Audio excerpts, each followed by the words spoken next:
Hello, and welcome to the Geopolitics Explained podcast. In the aftermath of our discussion on Greenland over the last few weeks, a clear takeaway has been the declining relationship between Europe and the United States. In today's episode, we're going to discuss this decline before exploring the second and tertiary order effects that could emerge from this asymmetric power relationship. The main question that we want to answer today is ultimately who needs the other the most? Does the United States need Europe, or does Europe need the United States? To begin, we're going to look at areas where Europe needs the United States. Trust between Europe and the US is very clearly declining. Even if Trump or a future president seeks to improve relations with Europe, the damage could already be done. Europe now sees that it has to defend itself, and it can't rely on any other nation to access the necessities that it requires. The question is, for energy and security, where outside of the United States does Europe look as it attempts to bridge the gap towards it being sufficient enough to supply its own security and energy? When it comes to the energy relationship between the United States and Europe, Trump very clearly recognises Europe's dependence, especially in hydrocarbons. In fact, a few months ago, the UK proposed small modular reactors in Anglesey, and the US actively opposed this project. The US opposed this project because it wanted the US firm Westinghouse to construct a large-scale nuclear plant at the same site. This highlights how Europe is connected to the United States financially and in trade, both of which are connected to energy. Due to its energy self-sufficiency, this is a card that the United States can use to hold power over Europe because energy is life. Now, when looking at Europe, it does possess some energy advantages. France is a nuclear power, Norway has a strong energy industry, and Europe also benefits from interconnectors. Europe is also quite diversified when it comes to its energy portfolio, but outside of this, Europe is seen as vulnerable due to its reliance on imports relative to its consumption.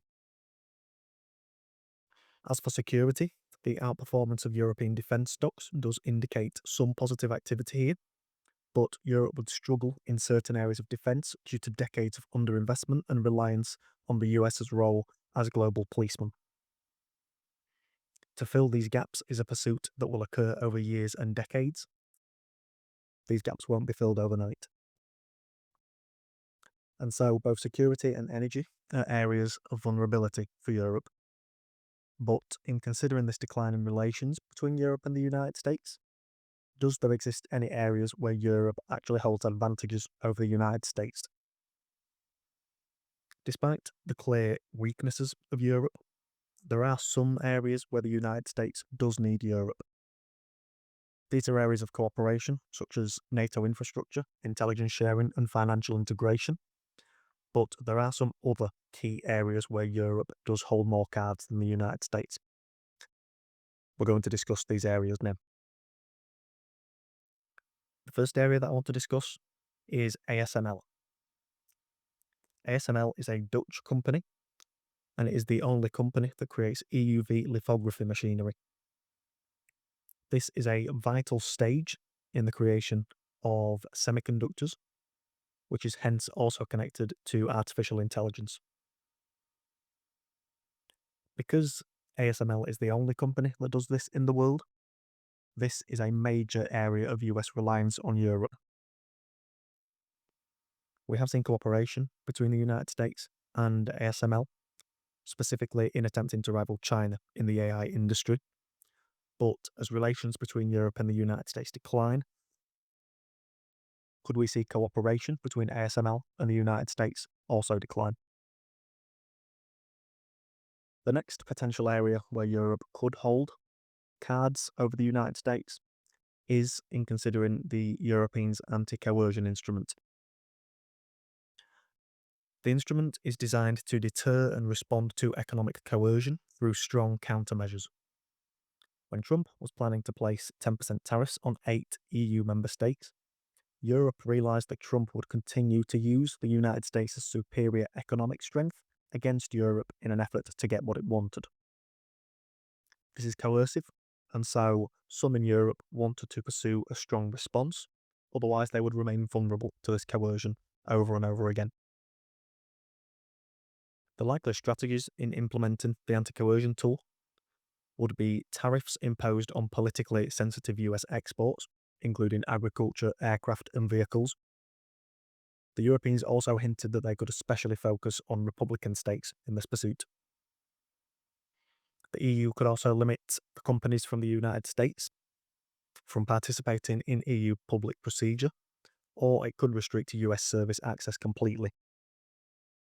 The US runs a services surplus with the EU, especially in digital services and financial services, and so this could see major revenue loss for US firms.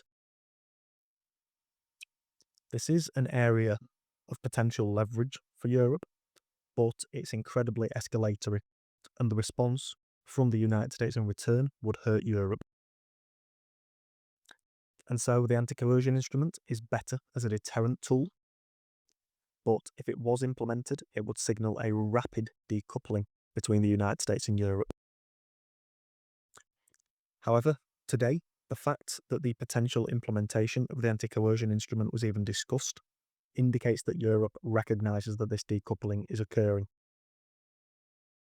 The next potential card that some people have been discussing is if Europe could ditch US debt. This would likely involve US Treasuries being sold and flooding the market. Yields would rise on US debt, the dollar would weaken, and financial market volatility would spike. But the impact of such an aggressive move from Europe is questionable. The US Treasury market is the most liquid in the world, and EU holdings aren't dominant in comparison to the holdings of other nations. As a result of this, it's deemed that many other actors could fill the gap of the EU selling US Treasuries. This could be other nations, domestic US firms, or US banks, or the Federal Reserve could also expand quantitative easing once again. This scenario of the Europeans ditching US debt could lead to market stress, but not the collapse of the US financial system. As for Europe, this pursuit could see more problems emerge than it was worth. This shift would affect balance sheets, and to sell treasuries, Europe must buy something else at scale, and any alternative to the United States financial system, US treasuries and the US dollar, is worse. No other debt markets around the world are suitable. Many European nations aren't buying gold, outside of Poland, which is heavily accumulating, and fragmented EU debt markets lack a unified safe asset. The Europeans are currently discussing Eurobonds, but this hasn't yet been implemented. And even if they were implemented, they wouldn't be able to rival US treasuries. Also, the Europeans' dollar debt exists for stability. It isn't to be used for leverage. European banks are heavy users of dollar funding, be it through euro-dollar liquidity or US swap lines. To see dollar dominance erode, there needs to be a credible, safe alternative at scale that is independent from the United States' influence. Today, this doesn't exist, and so Europe attempting to pursue the avenue of ditching US debt would likely hurt it more than it would help. The final area I want to discuss that isn't a complete reliance, but is still relevant, is in aviation, specifically in large commercial aircraft. The large commercial aircraft sector is largely a duopoly between Boeing and Airbus. Boeing is American, Airbus is European. Still, I wanted to include aviation in this list because the Trump administration has been investing in Boeing, because the company has been in decline for many years. Its new models haven't replicated the earlier success of its previous models, and the company has been undergoing clear financial struggles. Now, this dependence isn't one-sided, and a decoupling would also hurt Europe because Boeing is ever present in commercial aircraft in Europe. But there are more niche areas, such as high-end jet engine parts, sensors and aviation materials, where the United States does have some dependence on Europe. Rolls-Royce is one key example, despite it being a UK-based company, that is critical in specific military applications. However, relations between the UK and the United States seem less dire than the relations between the EU and the United States. Still, I thought aviation was worthy of some discussion. Now, this list isn't exhaustive, but it highlights some areas where Europe could hold some cards over the United States. However, the issue that remains is that the asymmetric power imbalance that the United States holds over Europe means that in the pursuit of many of these strategies, Europe would be hurt more than it would be helped. As a result of this imbalance, what are the potential consequences for Europe as we move forward in a world where the Europeans and the Americans are decoupling? Energy and security are key issues for Europe, as we discussed earlier. In these areas, the United States is self-sufficient when it comes to energy, or is the world's strongest power when it comes to security and its military. The United States is also stronger than Europe in the realms of finance and trade. But if we zoom out and introduce the superpower tussle between the United States and China into this discussion, I don't see how the United States is incentivized to weaken relations with Europe.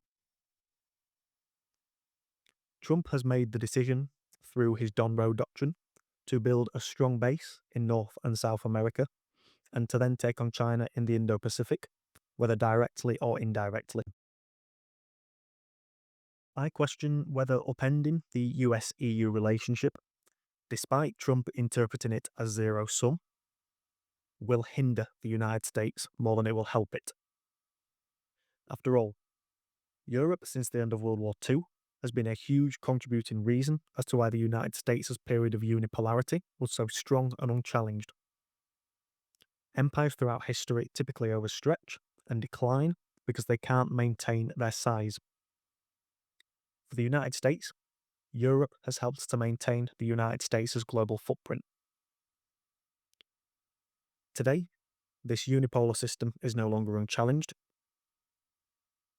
In this chaotic world, is the United States' geopolitical power stronger with Europe than it is without it? Time will tell because this decoupling trend is clear, but I would lean towards the latter, that the United States' geopolitical power is stronger with Europe on its side. And so, to answer the main question from this episode, does the United States need Europe? In some ways, yes. But the United States would be hurt much less than Europe in the extreme scenario of a total decoupling. I think the biggest takeaway is that in periods of chaos, when power dynamics are shifting, it is valuable to have some friends. Trump's zero-sum way of thinking is burning his relationships with other nations. Could this ultimately come back to bite him and the United States? In the short term, we likely won't see a dramatic escalation.